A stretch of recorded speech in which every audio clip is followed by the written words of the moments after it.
God, please let it stop. It's gonna be in a house in a few minutes, Faye. The wildfires in these Sierra foothills 90 miles north of Sacramento have already destroyed dozens of homes and forced thousands of residents to flee.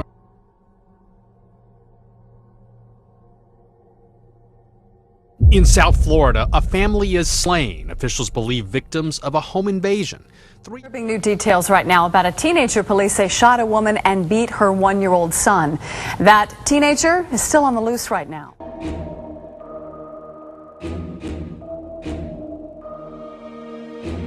This is video from a surveillance system overlooking the driveway of the victim's home. You can see the suspects pull up in their car. One of the would-be home invaders fires a shot as he runs into the garage. Within seconds, several more shots ring out. Investigators say these came from the man inside the house.